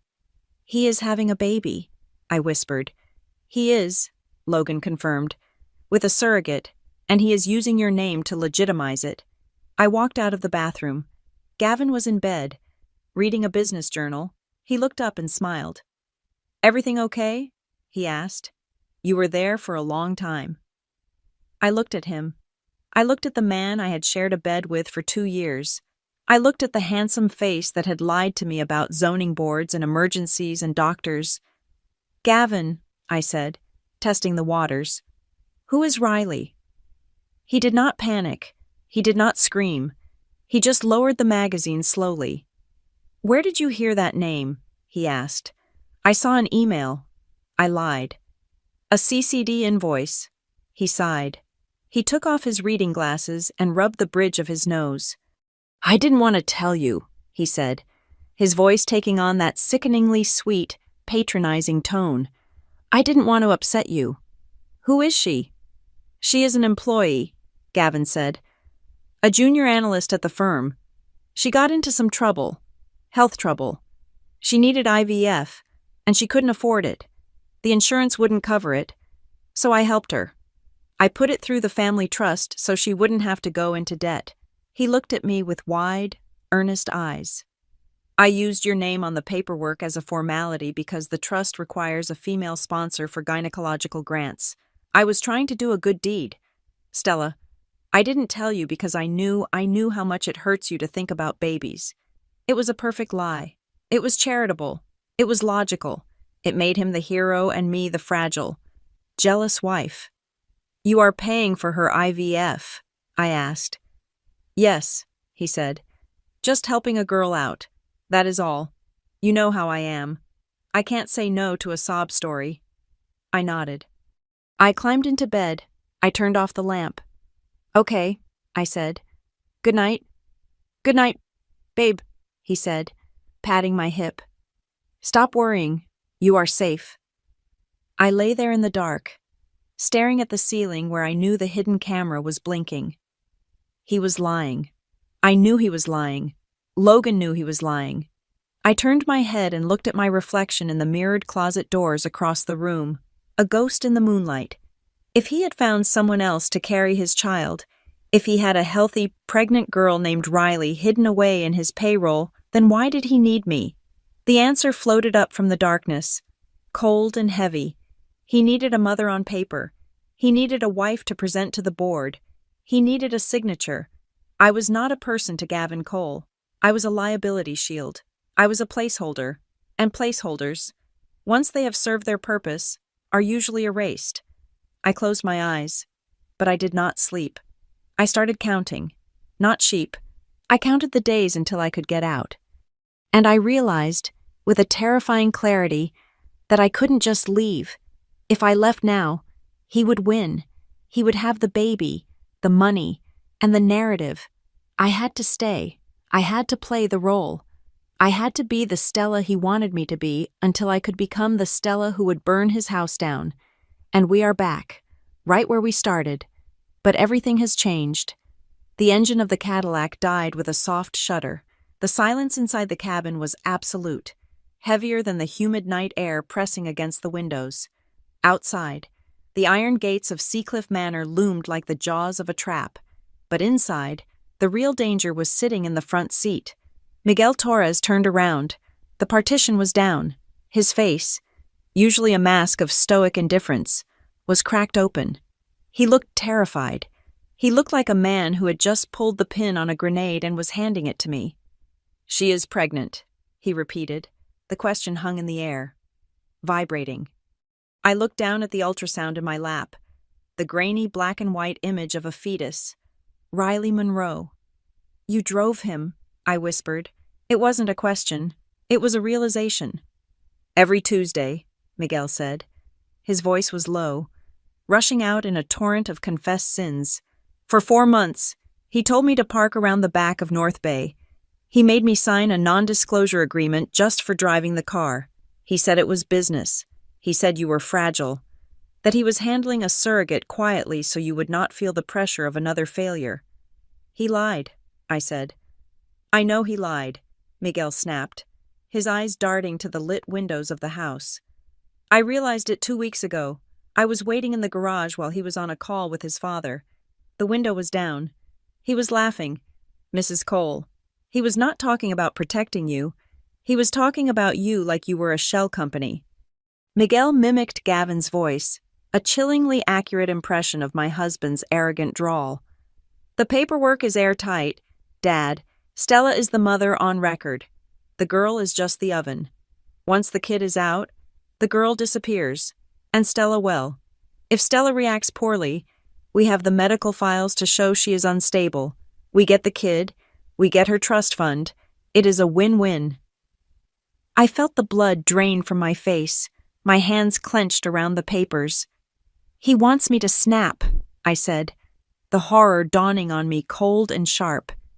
The gaslighting, the doctor, the pills, the tracking app. He is not just trying to hide the baby. He is trying to provoke me. He wants me to have a breakdown so he can use the incapacity clause in the prenup. Exactly, Miguel said. If you scream, you lose. If you fight him tonight, you lose. If you leave him, you abandon the baby he legally made yours, and he sues you for desertion. He has built a maze, ma'am, and every exit leads to a locked room. I looked at the contract again. It was a masterpiece of legal cruelty. Clause 7, the intended mother, Stella Cole, hereby waives all rights to medical decision-making during the gestation period, granting sole power of attorney to the biological father. Gavin Cole. Clause 9. In the event of the intended mother's psychological incapacity, custody of the child shall revert solely to the biological father. And there, at the bottom, was my signature. I never signed this, I said, running my thumb over the ink. I was in Denver when this was dated. It is a scan, Miguel said. I saw him do it. He took your signature from the Charity Gala authorization forms. He used a high-resolution overlay. He printed the final copy in his home office 3 weeks ago. He thought he deleted the cache, but he forgot the printer's internal memory. Miguel reached into his pocket and pulled out a small, silver USB drive. He placed it on the leather center console. I pulled the logs, he said. I have the original file with the digital timestamps. I have the scan of your signature he used. I have the metadata showing he created the document on his laptop at 2 a.m. I stared at the USB drive. It was so small. It looked like nothing, but it was the key to my freedom. Why, Miguel? I asked, looking up at his dark eyes. You have been with this family for 10 years. You are loyal. Why give this to me now? Miguel looked away. His jaw tightened. I am not loyal, he said bitterly. I am owned. 6 years ago, I was driving Gavin home from a party in the city. He was drunk. He grabbed the wheel to show me a shortcut. We hit a pedestrian, a kid, just a college kid crossing the street. I gasped. Oh my God. The kid lived, Miguel said quickly. Broken leg, concussion. But Gavin panicked. He told me if I didn't take the blame, he would ruin me. He said he would make sure I went to prison for vehicular assault. He promised if I took the fall, said it was an accident, said the kid ran out, he would pay for my daughter's college. He will take care of me forever. He looked back at me, his eyes wet. I took the deal. I have been his property ever since. I have kept his secrets. I have driven his mistresses. I have looked the other way. But when I saw Riley, he took a breath. She is young, Mrs. Cole. She is scared. She thinks she is helping a nice couple. She does not know she is walking into a slaughterhouse. When I saw her crying in the elevator last week because Gavin told her she wasn't allowed to keep a picture of the ultrasound, I couldn't do it anymore. I owe the world a debt. I'm trying to pay for it. Does anyone else know? I asked. Your brother. Miguel said. My head snapped up. Logan? I called the Justice Department tip line anonymously a month ago. Miguel said, I asked for the task force handling medical fraud. I didn't know Logan was on it until he picked up the secure line. We met in a parking garage in Southie. He has been vetting me for 3 weeks. He told me to wait for the right moment. Tonight is the moment. Miguel pointed to my phone, which was clutching in my hand. Open the breathing app, he said. The one Gavin installed, no. Not that one. The one Logan installed last Sunday when you saw him. ComSpace. I opened the app. It looked like a generic meditation tool, a blue circle pulsing in the center of the screen. Hold your thumb on the blue circle for 3 seconds, Miguel instructed. I did. The phone vibrated once. The screen didn't change, but a tiny red dot appeared in the top right corner, barely a pixel wide. It is live, Miguel said. It is streaming audio and video directly to a secure server at the DOJ. Logan is listening right now. Amira Blake, the prosecutor he works with, is listening. I stared at the phone. My brother was there. I wasn't alone in the car. Here is the plan, Miguel said, his voice turning sharp and commanding. You are going to go inside. You are going to be the dutiful wife. You are going to act confused, maybe a little jealous. You are going to push them. You need to get Gavin or Evelyn to say it out loud. We need them to admit Riley exists. We need them to admit they forged your signature. We need them to admit the plan. They will deny it, I said. They are arrogant, Miguel corrected. They think you are stupid. They think you are broken. If you play the victim, if you act like you are just a hysterical woman who found a receipt, they will get sloppy. They will tell you the truth just to hurt you, because they think no one is listening. He looked at the house again. The front door was opening. A maid was peering out, looking for the car. You have to go, Miguel said. Take the envelope. Take the USB. Hide them on your body. Do not let them find the drive. I slipped the USB into my bra, the cold metal pressing against my skin near my heart. I put the envelope back in my purse. What about Riley? I asked. Is she safe? I am picking her up tomorrow morning, Miguel said. I told Gavin she has a checkup. I am taking her to a safe house Logan set up. But tonight, it is just you. You have to be the bait. Stella. I nodded. I felt a strange calm settling over me. The fear was gone. The sadness was gone. In their place was something cold and hard, like a diamond. I can do it, I said. Remember, Miguel said, unlocking the doors. Do not let them see you bleed. Make them bleed.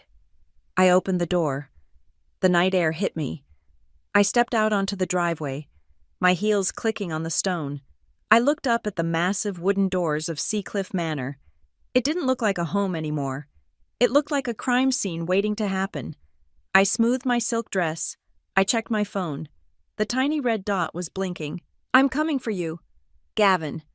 I walked up the steps, not as a wife returning to her husband, but as a soldier marching into enemy territory. I touched the silver cradle charm on my wrist. It didn't chime this time. It sounded like a gavel striking a block. You want to use the law to trap me? I whispered to the wind. Fine. I will use the law to bury you. I pushed the doors open and walked into the light. The heavy oak doors of Seacliff Manor swung open, and the warmth of the foyer hit me like a physical blow. It smelled of expensive lilies and old money. Before I could even take a breath to steady my nerves, Evelyn was there. She was standing at the foot of the grand staircase, holding a glass of sherry. Her gaze flicked to the clock, then to me. You kept the photographers waiting. Stella, she said. Her voice was not loud, but it carried across the marble floor with the precision of a sniper shot. The press went home 10 minutes ago. We missed the golden hour for the front page shot. I clutched my purse tighter against my side. Inside, the USB drive burned against my skin like a brand. I felt faint, Evelyn, I said, pitching my voice to sound weak. The heat in the car just needed air. Evelyn sighed, taking a sip of her drink. Faint, of course. We have been running this mother and child initiative for nearly a year, and the only thing you have managed to produce is a series of fainting spells. It is becoming embarrassing. Dear, donors are asking questions. I walked past her, heading toward the drawing room where I could hear Richard's booming laugh and the clink of crystal. Gavin was there, pouring wine. I am sorry, I murmured. I just need to sit down. I collapsed onto the plush velvet sofa. The room was dimly lit, intimate. A fire crackled in the hearth. It was the perfect setting for a family debrief. I pulled my phone out of my clutch. My hands were trembling, but I made it look like the shakes of an exhausted woman. I opened the Calm Space app. The blue circle pulsed on the screen. I held my thumb down. 1, 2, 3. The tiny red pixel appeared in the corner. Just doing my breathing exercises, I said softly, placing the phone face up on the low coffee table, right between the cheese platter and the bottle of vintage Cabernet. Gavin walked over and kissed the top of my head. He smelled of scotch and arrogance. Let her rest, Mom, he said, loosening his tie. She had a long night. Being the face of the charity is hard work. Richard was standing by the fireplace, swirling his drink. He was in a good mood. The gala had raised over $2 million. "It is worth the effort," Richard declared, gesturing with his cigar. "This ethical surrogacy project is going to be the crown jewel of the foundation. We are not just building houses anymore. We are building families. The public eats it up." He took a long drag of his cigar and looked at Gavin. "And the best part," Richard chuckled, "is that this machinery guarantees my heir arrives on schedule. No more waiting around for biology to cooperate. No more dealing with temperamental delays." He glanced at me. The insult landed, but I did not flinch. I let the silence stretch, knowing the phone on the table was catching every syllable. Gavin laughed. It was a relaxed, unguarded sound. "Do not worry, Dad," Gavin said, sitting down in the leather armchair opposite me. "The machinery is running smoothly. I spoke to the clinic today. Riley is very compliant. She is quiet, just like I expected." My heart hammered against my ribs. He said the name. "She better be," Evelyn said from the doorway. "We are paying enough for her silence." "It is airtight," Gavin assured her. "Legally, Stella is the mother. Riley is a ghost in the paperwork. Once the kid is born, she signs the final waiver, takes her bonus, and vanishes. It is clean. Clean." He talked about a human being and a baby like they were laundered money. I sat up straight. I put on the performance of my life. I let my face crumple into a mask of confused jealousy. "Riley?" I asked, my voice shrill. "Who is Riley? Is she the one I saw the email about the employee?" The room went deadly silent. Gavin's eyes snapped to mine. For a second, I saw panic, then he composed himself. "Stella, babe, you are doing that thing again," he said soothingly. "Riley is just the girl from the office, the one we helped." "Why are you talking about her being compliant?" I demanded, standing up. "Why are you talking about my baby and her name in the same sentence?" Evelyn stepped forward. Her patience snapped. She slammed her sherry glass down on the side table. "Oh, for heaven's sake. Gavin, tell her," Evelyn hissed. "She is going to find out eventually. Stop coddling her." She turned to me, her face twisted in a sneer. "Riley is the vessel, Stella. She is the rented womb. Because you clearly could not do the one job you were hired for, we had to outsource it." "Mom," Gavin warned, but he didn't stop her. "We picked her specifically," Evelyn continued, her voice dripping with cruel satisfaction. "We pulled her file. She filed for bankruptcy last year. She is desperate. She is easily controlled. She is not going to fight us for the baby because she can barely afford to feed herself. She is the perfect incubator." I stared at her, mouth open. "Did you hire a woman because she was poor?" I whispered. "We hired a solution," Richard corrected, tapping ash into the fireplace. "And you should be grateful. You get to be the mother on the cover of the magazines without a single stretch mark. Now sit down and stop being dramatic." I sat down. I looked at my phone. The red pixel was blinking steady and true. 70 miles away, in a dimly lit apartment in Boston, Logan Nelson sat hunched over a laptop. Next to him stood Amira Blake, a federal prosecutor with sharp eyes and a skepticism that had been honed in the trenches of financial crime. "Did you get that?" Logan asked, pointing at the waveform on the screen. "I got it," Amira said. She was typing furiously on her own tablet. "Admission of a surrogacy contract disguised as charitable aid, admission of predatory selection based on financial distress, and the husband just confirmed the legal fraud putting the wife's name on the birth certificate without her consent." "Is it enough for a warrant?" Logan asked. "For the house, maybe," Amira said. "But if we want to freeze the assets, if we want to take down the whole foundation, we need the money trail. We need to prove they used charitable funds to pay for this. We need to get into the Cole family trust accounts before they scrub the servers." "They will not scrub them tonight," Logan said, watching the live video feed of Gavin pouring another drink. "Look at them. They are celebrating. They think they are untouchable." The next morning, while Gavin was sleeping off the wine, Miguel sat in the front seat of the Cadillac. parked 2 streets away from a rundown apartment complex in South Harborview. He held a burner phone to his ear. "Riley," he said softly, "do not hang up. This is Miguel, Mr. Cole's driver." There was a silence on the other end. Then a shaky voice. "I cannot talk. He said I am not allowed to talk to anyone." "I know what he said," Miguel replied. "He said he is helping you. He said you are doing a good thing." Miguel looked down at the photo he had sent to her phone seconds earlier.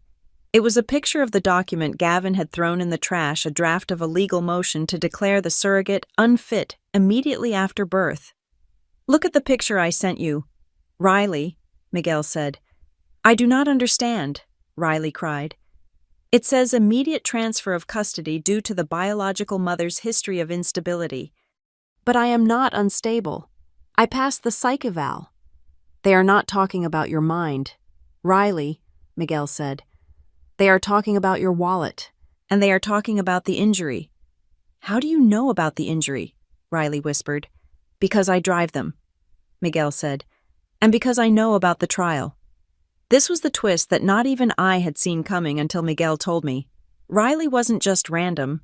2 years ago, the Cole Foundation had funded a clinical trial for a new fertility drug. Riley had been a paid volunteer. The drug had caused severe ovarian hyperstimulation syndrome. She had been hospitalized for weeks.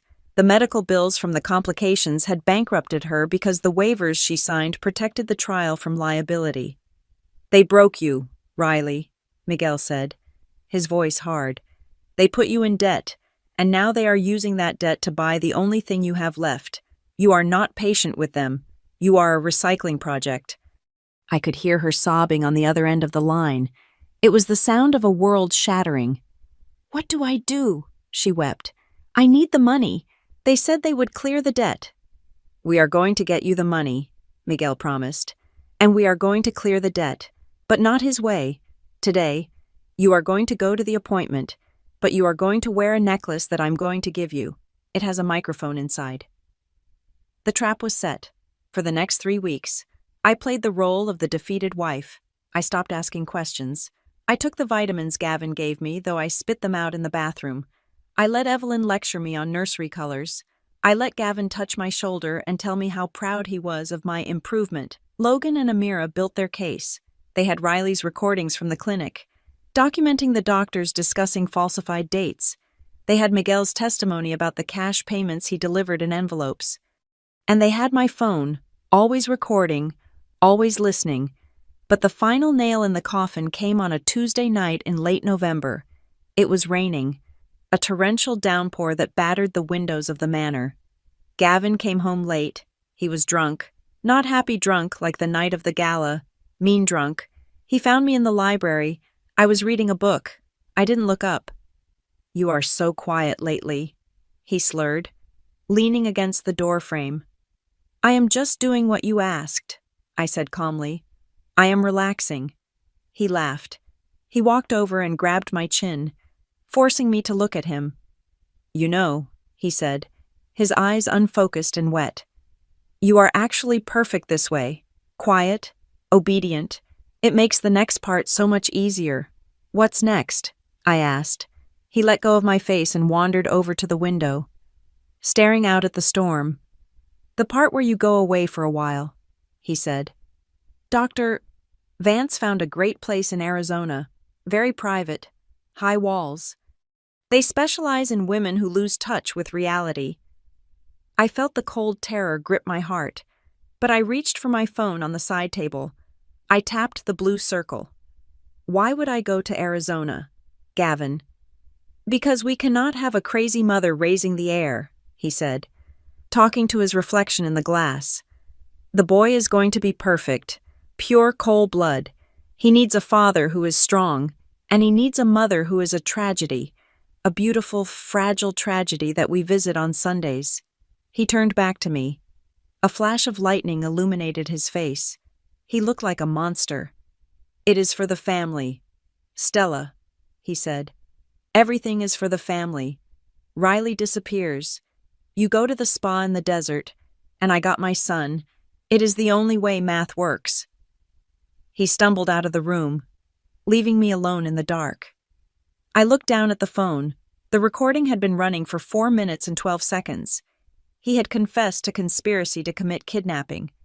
He had confessed to the fraudulent institutionalization of his wife. The file uploaded to the server. I saw the confirmation checkmark appear. Upload complete. I sat there in silence, listening to the rain.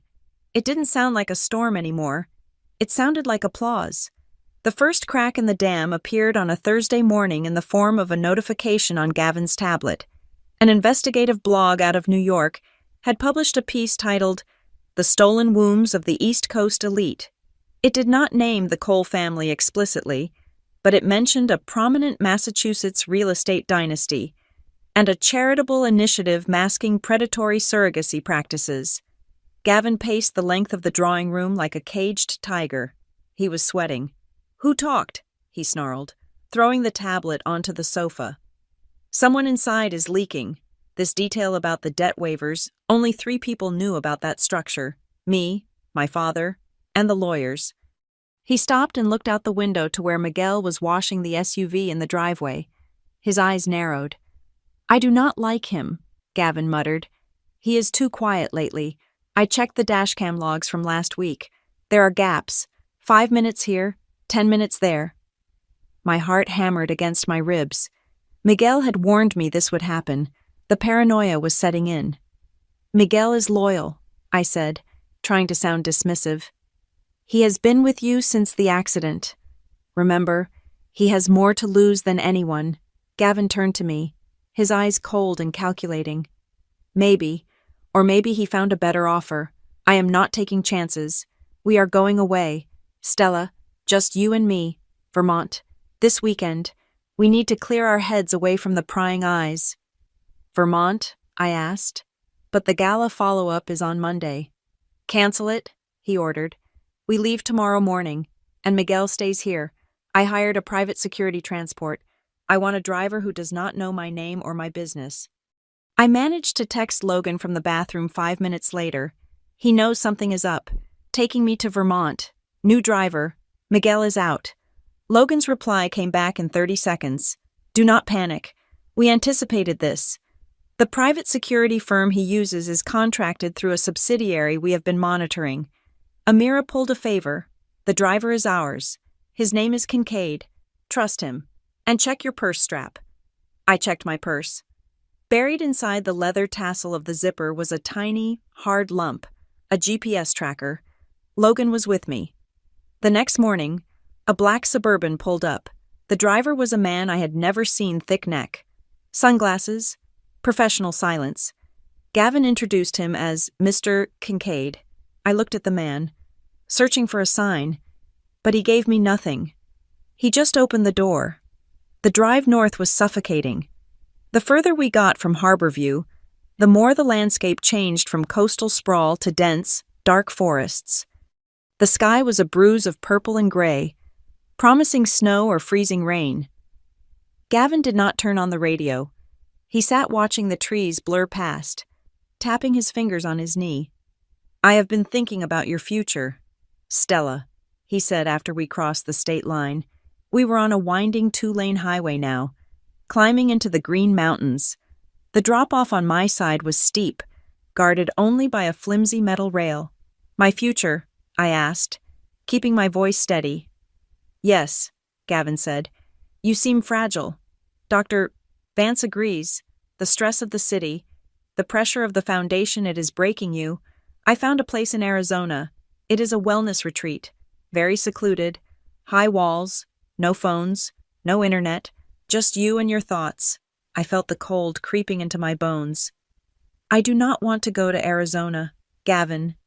"It is not really a request, babe," he said, turning to look at me. His smile was gone. "It is a medical necessity. Once the baby arrives, I cannot have you around him. You are unstable. You might hurt him." "I am not unstable," I said, my voice rising. "And it is not your baby. It is Riley's baby that you bought." Gavin's face hardened. He leaned in close, his voice dropping to a whisper that was more terrifying than a scream. "Stop talking about things you do not understand. I have the medical files. Stella, I have the doctor's notes saying you are paranoid. I have the recordings of you yelling at the staff.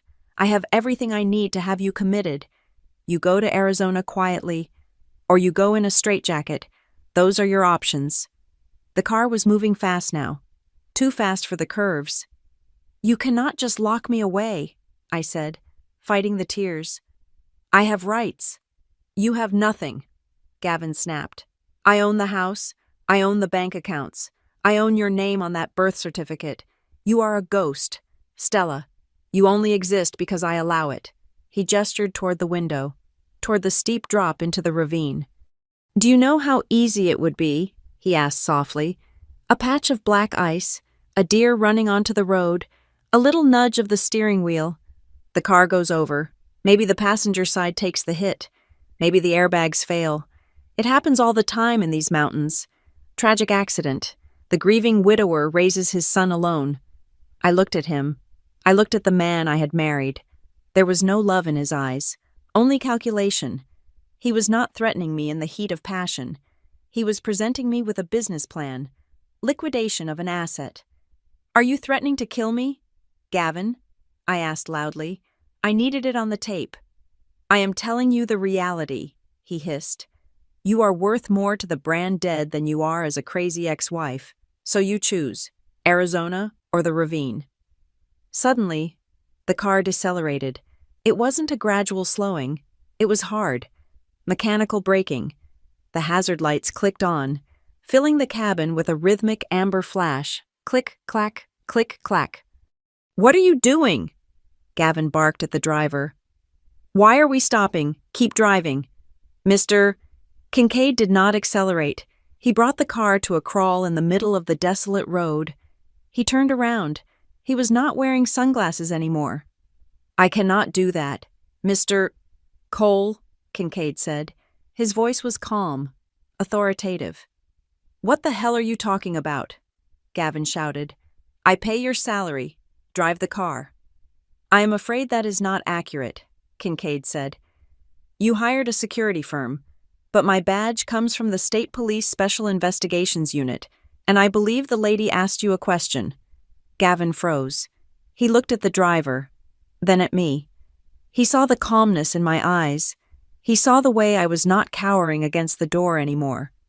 What is this? Gavin whispered.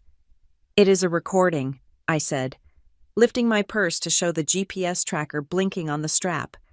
And it is being live-streamed to the prosecutor's office. You just threatened to stage a fatal accident to murder your wife, Gavin, on a federal highway. Gavin's face went purple. The realization hit him like a physical blow. The trap, the article, the trip. It was all a setup. You bitch, he screamed. He lunged, not at me, but at the wheel. He threw his body across the center console, grabbing the steering wheel and yanking it hard to the right, toward the cliff edge. If I go down, you are coming with me, he roared. Hold on, Kincaid shouted. The heavy SUV swerved violently. Kincaid slammed on the brakes, wrestling for control, but Gavin's weight was on the wheel. The car skidded across the wet asphalt. I screamed, bracing my hands against the dashboard. We did not go over the cliff, but we hit the guardrail.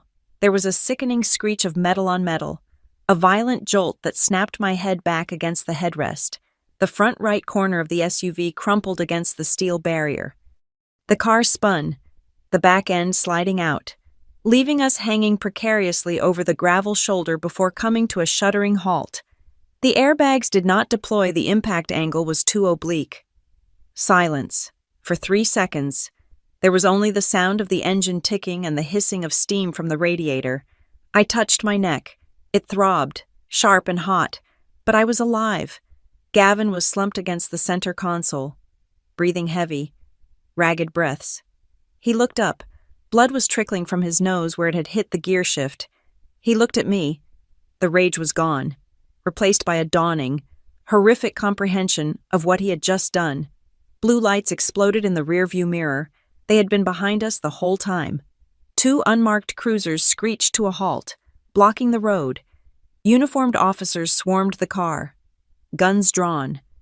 Driver, hands on the wheel. Passenger, hands where I can see them. Kincaid unlocked the doors. He is all yours, Kincaid called out. The door on Gavin's side was ripped open. He was dragged out onto the wet pavement. I watched through the window as they pressed his face into the asphalt. I saw the silver handcuffs snap around his wrists. The same wrists that had bruised me. The same wrists that had signed away my rights. Gavin Cole, an officer recited. You are under arrest for attempted vehicular homicide, terroristic threats, and conspiracy to commit fraud. You have the right to remain silent. He didn't remain silent. He was screaming my name. Stella, tell them it was an accident, Stella. I opened my door. My legs were shaking, but I stood up. The cold mountain air filled my lungs. It tasted like pine and gasoline and freedom. Paramedics were rushing toward me. Ma'am, are you injured? Don't move your head. I let them put the brace on me. I let them load me onto the stretcher. But as they wheeled me past the police car where Gavin was being shoved into the back seat, I asked them to stop for a second. Gavin looked at me through the glass. He looked small. He looked pathetic. I didn't smile. I didn't flip him off. I just looked at him, letting him see that the woman he tried to erase was the last thing he would see as a free man. 3 hours later, I was sitting on a hospital bed in a small medical center in Bennington. My neck was stiff in a foam brace, and I had a headache that felt like a hammer. But I had never felt better. The door opened. Logan walked in. He looked like he hadn't slept in a week. He didn't say a word. He just crossed the room and pulled me into a hug so tight I thought he might crack my ribs. I got you, he whispered into my hair. I got you, Stell. Amira Blake was behind him. She was holding a tablet. We have the audio, she said, her voice professional but her eyes warm. It is crystal clear, the threat about the nudge. The admission about Arizona, the mention of the medical files being fabricated, it is over. Stella, we have enough to bury him for 20 years, and with the crash, the judge is going to deny bail. She tapped the screen, playing back a snippet of the recording. You are worth more to the brand dead than you are as a crazy ex-wife. I listened to his voice. It sounded like a stranger. He spent 2 years building a file on me, I said softly, staring at the white hospital sheets. He documented every tear, every anxious moment. He wanted to curate a museum exhibit of a crazy woman. I looked up at Logan and Amira. He wanted me to look insane in the paperwork, I said. He wanted the world to read the file and see a monster. I took a deep breath, the air filling my lungs without the weight of fear for the first time in forever. He didn't realize, I said, that in the end, the file would not show my madness. It would show him. Logan squeezed my hand. Rest now, Stella. The war is over. Not yet, I said, closing my eyes. We still have to get Riley. Miguel picked her up an hour ago, Logan said. She is safe. She is waiting for you. I smiled. Finally. The slow-motion car crash was over. The metal had twisted. The glass had shattered. But I had walked away. And now, it was time to sweep up the wreckage. 7 months later, the Commonwealth of Massachusetts versus Gavin Cole and his co-conspirators began in a courtroom that smelled of lemon polish and old dust. It was a smell that reminded me of the interior of the Cadillac. But this time, the silence was not suffocating. It was heavy with anticipation. The room was packed. Every bench was filled with journalists, women's rights advocates, and former employees of the Cole Empire who had been silenced by non-disclosure agreements for decades. On the defense side, sitting behind a table piled high with motions and appeals, sat my husband, his father Richard, and his mother Evelyn. They looked smaller under the fluorescent lights, without the backdrop of Seacliff Manor, without the perfectly curated lighting of a gala. They looked like exactly what they were, 3 people who thought they could buy human beings like furniture. Assistant District Attorney Amira Blake stood up. She did not pace. She did not shout. She simply walked to the center of the room and played a recording. The voice of Gavin Cole filled the silence. Amplified by the court speakers, it was crisp, arrogant, and chilling. Riley is very compliant. She is quiet. And about the legal side, Stella is the mother. Everything is clean. Amira let the tape hiss for a second before stopping it. She turned to the jury. Clean, she repeated, letting the word hang there. The defense will tell you this is a complex case about contract law. They will tell you it is about a family trying to navigate the difficult waters of infertility. But the evidence will show you that there is nothing clean about this. The only clean thing in this courtroom is the conscience of the women who were used, erased, and nearly destroyed by the defendants. When I took the stand, I felt Gavin's eyes on me. He was trying to do what he had always done. He was trying to stare me down, to make me feel small, to make me question my own memory. But I did not look at him. I looked at the jury. I told them everything. I told them about the white pregnancy tests that I hid in hotel trash cans. I told them about the doctors who spoke over my head. I told them about the night in the SUV when I held a picture of a baby I didn't know existed and a contract I had never signed. I never agreed to this, I said, my voice steady. I was never asked. My name was used as a liability shield. They didn't want me to be a mother. They wanted me to be a signature. Gavin's defense attorney, a high-priced shark named Mr. Sterling, tried to tear me apart on cross-examination. He painted a picture of a jealous, hysterical wife. "Isn't it true, Mrs. Cole?" Sterling asked, leaning on the podium, "that you were desperate for a child? Isn't it true that you were so distraught by your infertility that you verbally agreed to any method necessary, and now you are simply rewriting history because your marriage failed?" It was a good narrative. It was the narrative Gavin had been building in my medical files for 2 years.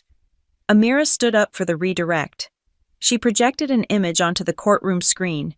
It was the metadata from the digital surrogacy contract, showing the exact time the electronic signature was affixed to the document.